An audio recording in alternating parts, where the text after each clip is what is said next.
Welcome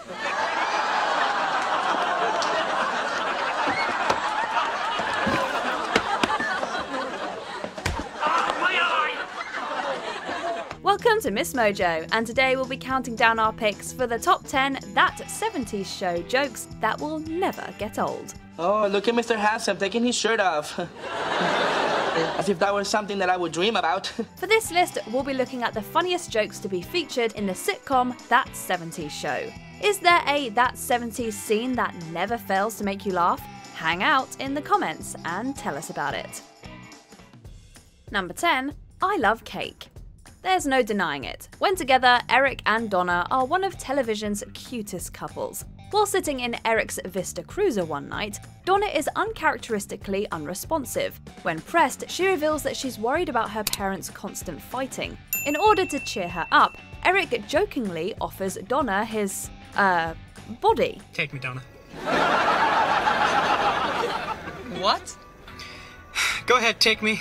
Punish your parents by using me for sex. Do your business and be done with it. Go ahead, don't be shy. Amazed that he always manages to brighten her mood, Donna tells him that she loves him. You always make me feel better. Well, thank you.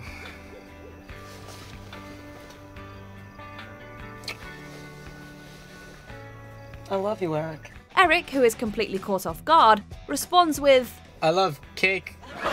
The response was silly, awkward, and sweet, but most importantly, hilarious. Number 9. Donna's breakfast.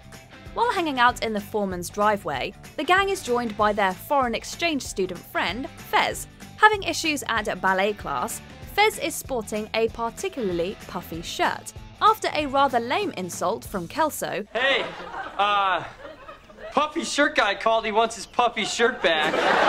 Eric tries his hand at a burn, only for Donna to insult his shirt instead. Fez, does that shirt come with its own bicycle pump?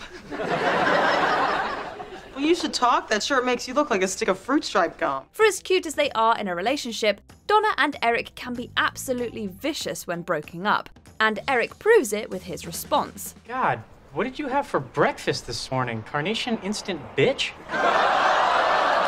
It's one of Eric's most savage insults. Like Hyde says, it's out of the park. Okay, that one was out of the park.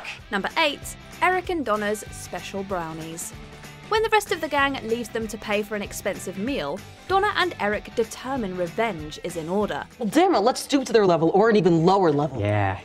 Oh, I'm with you, baby, yeah. So the couple decides to bake their friends a batch of special brownies. Only this time, the special ingredient is powerful laxatives. Say, Donna, do you have any more of that special ingredient we used?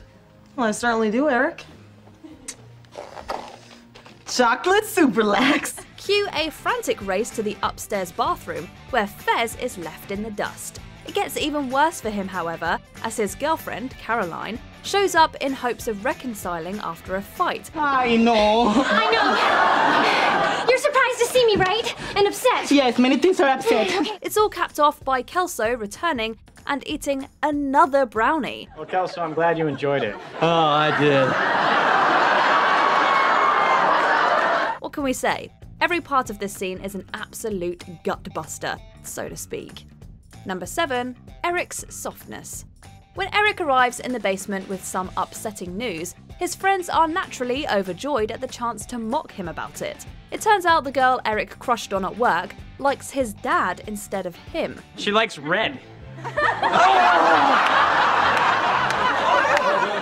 my God! You're gonna have to leave town! Why? Oh, because we're gonna tell everyone! When Eric asks why, Hyde explains that it's because Red is a hard ass, while Eric is soft. How soft is he, Hyde?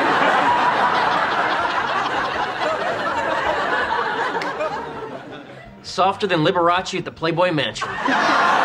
Almost as funny as the joke itself is Kelso's reaction, once it's explained to him, of course. Because he plays piano.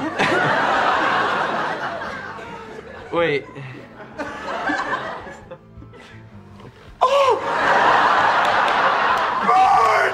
The entire scene is fantastic, with a ton of great jokes throughout, but it's Hyde's wicked insult that will always make us keel over laughing.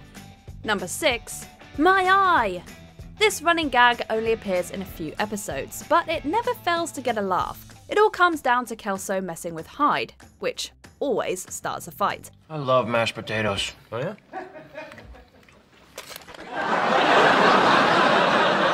The various ways Kelso pushes Hyde's buttons are amusing, yet infuriating. So it's actually fun to see him get his comeuppance once in a while. Foul. You know what's foul? You're playing. That's my eye! Hyde is much better at fighting, so Kelso frequently begs off, citing an injured eye as a reason to stop the brawl. Change it back. No. Change it back. No!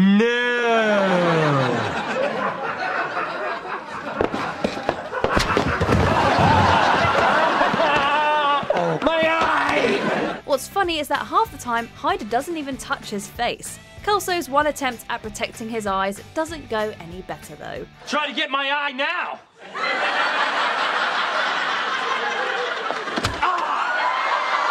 Number 5. Jackie's cold. In addition to bodily harm, Kelso also has his fair share of issues when it comes to relationships, particularly with Jackie. When trying to win her back after they've broken up, Kelso brings the gang to his uncle's ice shack. I just want you to know that we're not exactly on the way to my uncle's fabulous cabin in the woods. It's really more of an ice shack. Did you say ice shack? Yeah. Oh, and the hot tub? It's really more of a garbage can. He plans to imitate Eric and Donna's perfect relationship in the hopes that this will endear him to Jackie. You guys are like the perfect couple. And if you're there, then I can just copy all the sissy loser things that Eric does for you. Naturally, it becomes one big fail. After Donna expresses how cold she is, Eric offers up his coat. This prompts a very different exchange between Jackie and Kelso. I'm cold too. Well, damn, Jackie, I can't control the weather. Even when his heart is in the right place, Kelso still manages to fall on his face. At least we got this hilarious line out of it. Number 4. Burn on everyone. Kelso loves a good burn, and this is arguably his most epic. After hooking up with the gorgeous local librarian, Brooke, at a concert, no one believes him. This is due in part to Brooke's constant denials that it ever happened. Hey, Brooke. Yeah, I know this is kind of awkward, but could you tell my friends over there about you and me at the Molly Hatchet concert? Do I know you? It's only near the end of the episode that she finally admits that they had a night together. Michael, I need to talk to you. Yeah? About what? About our night together at the Molly Hatchet concert. And so, Kelso proceeds to smugly yell "burn" at each of his friends. Not to mention Red and Kitty up in the upstairs kitchen. Excuse me. Burn! Burn! Burn! Burn! Burn! Burn! Of course, Kelso ends up getting burned himself when Brooke drops a bomb on him. She's pregnant. Suddenly, his tune changes. I never touched her! Number 3. Octoburn. Speaking of burns, one of the most blistering is delivered by Red Foreman. After Eric gets engaged to Donna while they're still in high school, he and his father argue, even more than usual. I told you to replace the hubcap on the Vista Cruiser. So what is it? You're mature enough to get married, but not mature enough to replace a hubcap? This comes to a head when Red tasks Eric with trimming the hedges in the driveway, only for him to spend his time talking to his friends instead. Red comes out and delivers a wonderfully sarcastic remark. So, I guess this is the way an immature, engaged high school dumbass with no car, no job, and no money trims the hedges. Eric's friends are rightfully in awe of Red's ability to condense 8 burns into one sentence. An epic Octoburn. That was like 8 burns in one sentence. An Octoburn. Number 2. Kelso's Rabbit Story. On Hyde's birthday, Eric, Donna and Kelso decide the perfect gift for him should be something dirty and stolen. A street sign. No, wait! I got it! A street sign. We'll steal it, so it'll be stolen. And it's dirty, so it'll be dirty. Oh my god. Kelso just solved his first word problem. Aww. When they have trouble removing it, it's up to Kelso to retrieve a saw from Red's toolbox. Naturally, Red catches him in the act. Thinking faster than he ever has before, Kelso claims that he needs it to rescue a rabbit that's been thrown up a tree. There's a rabbit stuck in a tree, and I want to return that rabbit to the wild so it can lay its eggs. When Red asks how it got up the tree in the first place, in a hilarious twist, Kelso pins it on Eric. How the hell did a rabbit get up a tree? Eric threw it up there. It's all very ludicrous and silly, just the way we like it. Before we get to our top pick, here are a few honourable mentions. Fez dreams of Kelso. The only thing funnier than the steamy dream is everyone's reactions to it. Look at him, he's undressing me with his eyes right now! You undress myself, you son of a bitch! Mountie interrogation. What are the Mounties doing in Canada? What are you doing in Canada? What are you doing in Canada? Foreplay according to Red and Kitty. Of all the uncomfortable things to talk to your parents about. Foreplay is very important.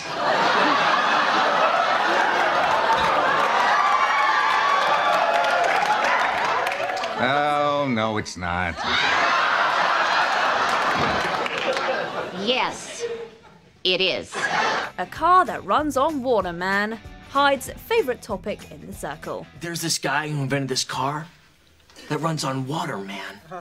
It's got a fiberglass air-cooled engine and it runs on water.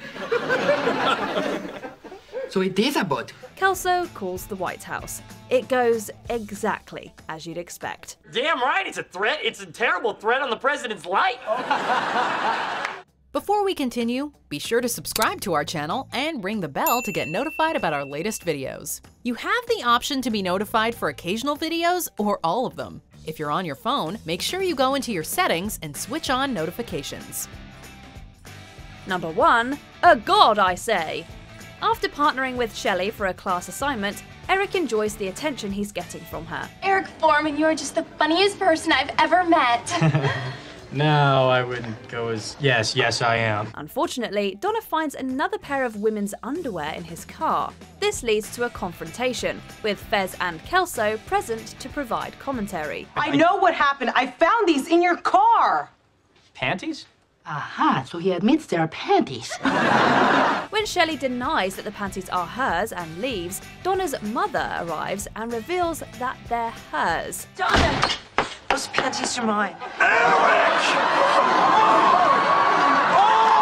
Kelso and Fez's extreme and misplaced hero worship is not only one of the funniest moments of the show's run, but it's a contender for one of the funniest sitcom moments ever. You are a god!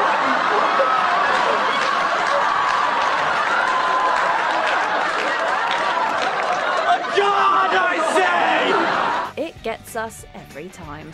Do you agree with our picks? Check out this other recent clip from MsMojo. And be sure to subscribe and ring the bell to be notified about our latest videos.